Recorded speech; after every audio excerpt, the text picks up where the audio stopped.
The Middle East conflict between the Palestinians and Israel has been raging for many years.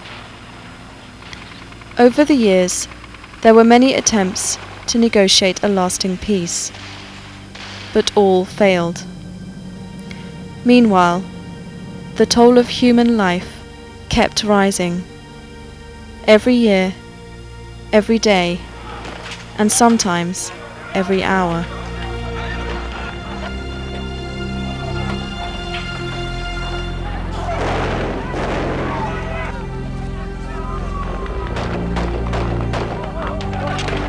Finally, there was a glimmer of hope, starting with the Madrid Conference in 1991. 2 years later, in Oslo, Norway, after a long, secret negotiation, an unprecedented declaration of principles was agreed upon, based on the exchange of land for peace. New hope seemed to be on the horizon. Together, today, with all our hearts and all our souls, we bid them shalom, salam, peace.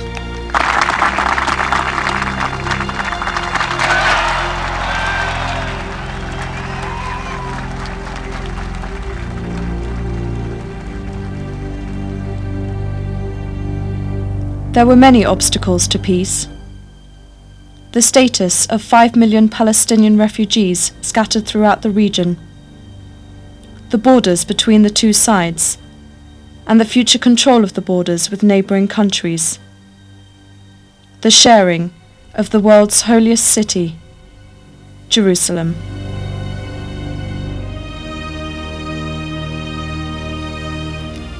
But a major obstacle was advancing, and this put Ramallah and Tel Aviv at odds.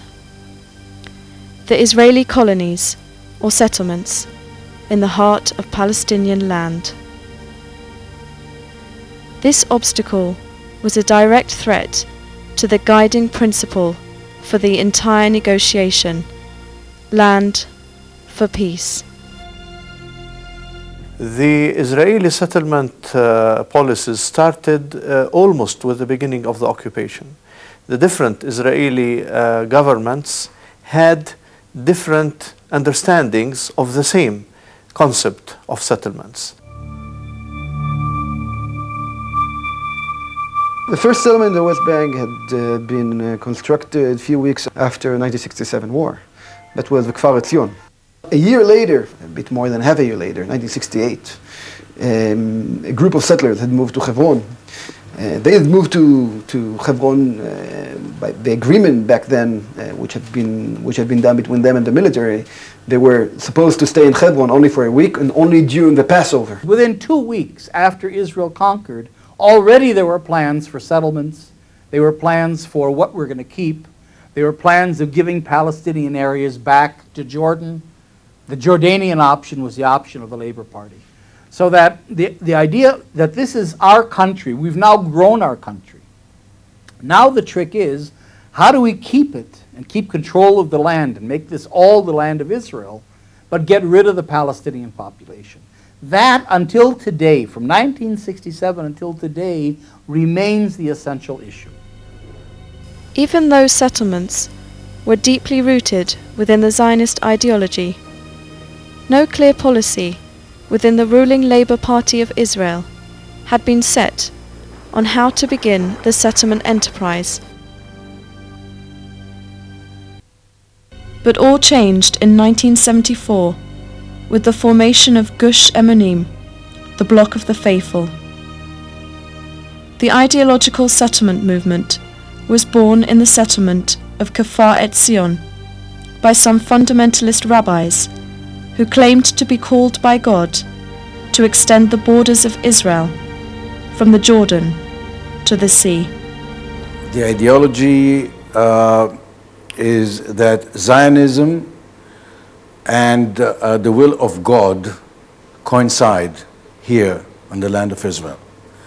That this land was given to the Jewish people by God, and nobody, no government, no individual has the right to give a piece of this land to anyone besides a Jew. It comes from the ideology of Rabbi Kook, the Orthodox Zionism, which didn't have the opportunity in 48 to actually exercise this ideology because the original Zionism movement was secular. Gush Emunim struggled to find its place within the primarily secular Israeli society and ruling Labour Party. But in 1977, with the election of Prime Minister Menachem Begin and his appointment of Ariel Sharon as Minister of Agriculture, they found their champions. The partnership between the hardline Begin and his settlement bulldozer Sharon changed the face of the occupied territory. By the time Mr. Begin left office in 1983, more than 100 settlements scattered throughout the occupied territory were now home to the most fundamentalist settlers. In the years which Sharon was Minister of Agriculture, between 77 and 81, and the years which Sharon was Minister of Defense, the years 81, 83, those were the years that Israel had erected officially most of the settlement, which back then were very small still. Sharon was appointed by Begin to be the head of the Ministerial Committee on Settlements. Sharon was charged by Begin with two things. One, to create facts on the ground, settlements, roads, infrastructure, everything. Facts on the ground that make it impossible to disconnect Judea and Samaria from Israel, to make Israel's presence irreversible, and secondly, to foreclose forever the establishment of a Palestinian state. The departure of Begin did not signal any significant change. His successor, Yitzhak Shamir, was a graduate in the same school of thought, hardline Zionism.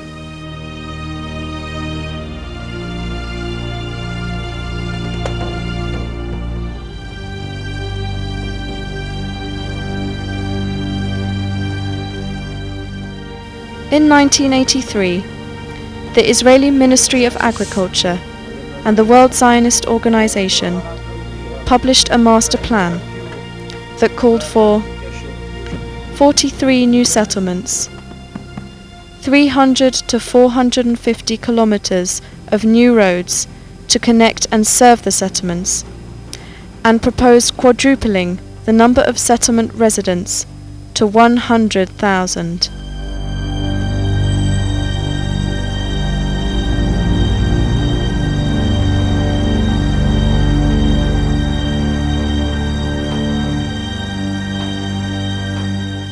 The successive Labour government, headed by Shimon Peres, continued building settlements.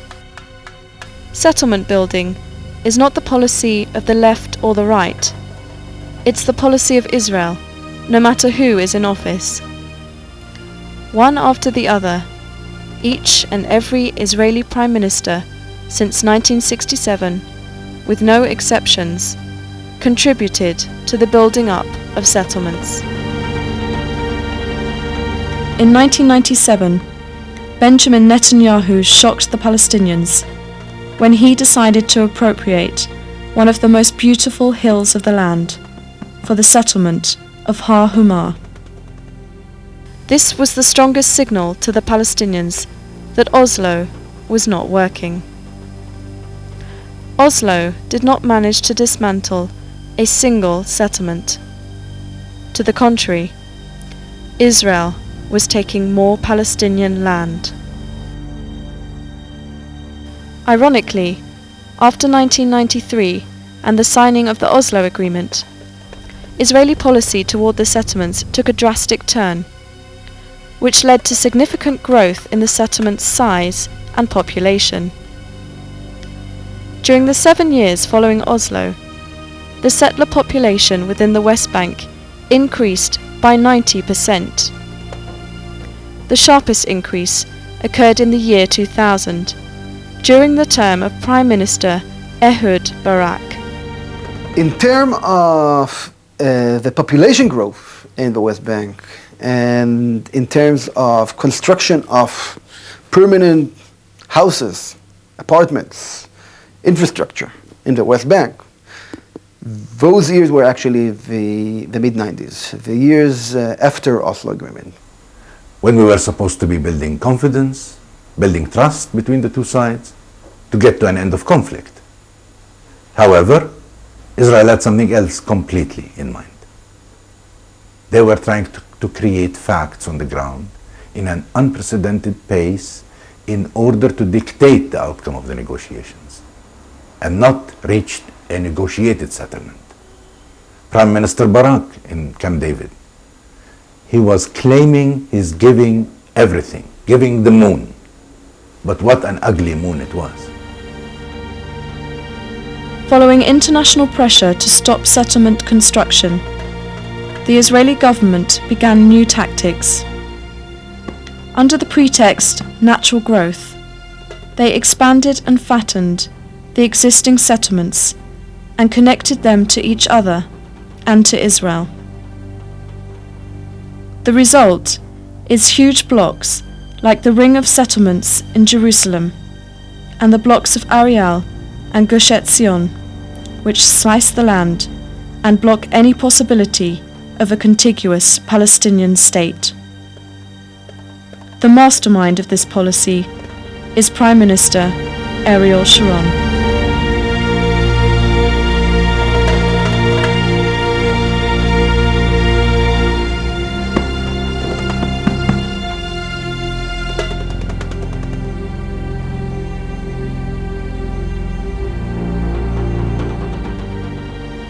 The Israeli settlements started looking like a permanent occupation to the Palestinians.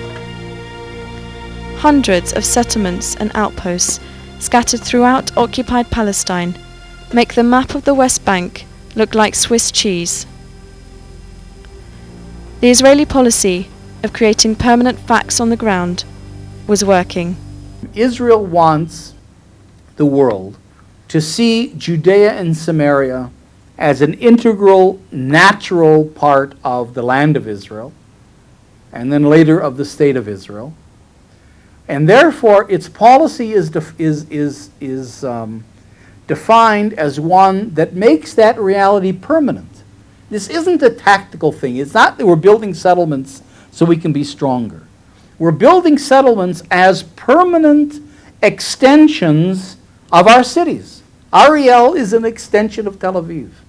Ma'ale Adumim is an extension of Jerusalem. These settlements, along with their bypass road network and security zones, occupy about 42% of the land designated for the future Palestinian state. New road construction throughout the world generally means growth and better accessibility. In contrast, roads between settlements can only be travelled by settlers. For Palestinians to drive on these roads, they must obtain special permits, which are extremely hard to get. The basic human right of freedom of movement within one's own country has been taken away from the majority of Palestinians and considered a privilege for a select few. Here's where the highway system feeds in and the whole infrastructure, because you create a landscape in which, you're in Ma'ale Adumim, in the middle of the West Bank. Well, but with a beautiful highway, you can go to Ma'ale Adumim, you can go home and back, you work in Jerusalem, home and back in 15 minutes, with a beautiful highway, never encounter an Arab, God forbid, you never go through an Arab village or neighborhood or anything else. You stay completely in a Jewish Israeli environment. So you come from Jewish Jerusalem, you go down the beautiful Jewish highway, through a Jewish landscape of the land of Israel, which is all idyllic because you don't see Arabs. You get into your Jewish dormitory suburb, go to your Jewish swimming pool at the end of the day, and everything is normal. It's banal. It's not an issue. It's not political at all. The locations of settlements are chosen carefully. Most are located on the tops of hills and between Palestinian towns and villages. The majority of these settlements have no proper sewage system, leaving their wastewater to run through Palestinian agricultural land, causing great damage to the people and to the environment.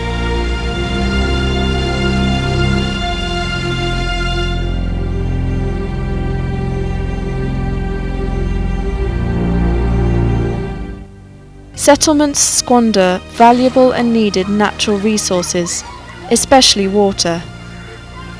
Water is an essential commodity in Palestine. The average consumption per capita in Palestine, in West Bank actually, 140 cubic meter per capita a year, while the average consumption for settlers about 600 cubic meter per capita a year for all purposes. The Palestinians, they pay 4 times more than the Israelis as cost of water in West Bank, while we're using the same resources and the same infrastructure. In other words, we consume 5 times less, but we pay 4 times more. There are now almost 500,000 Jewish settlers in occupied Palestinian territory. Israelis did not stand in line to be residents of the settlements. Residents were recruited, manipulated, and offered many incentives by each successive government of Israel. The main reason for me to buy a house here is economic, of course. A house like this in Tel Aviv would cost, I think, double price. Also, of course, there are bonuses. There are more things, more reasons to come to live here. The nice neighborhood, it is built nicely. It is quite new. The houses are not old.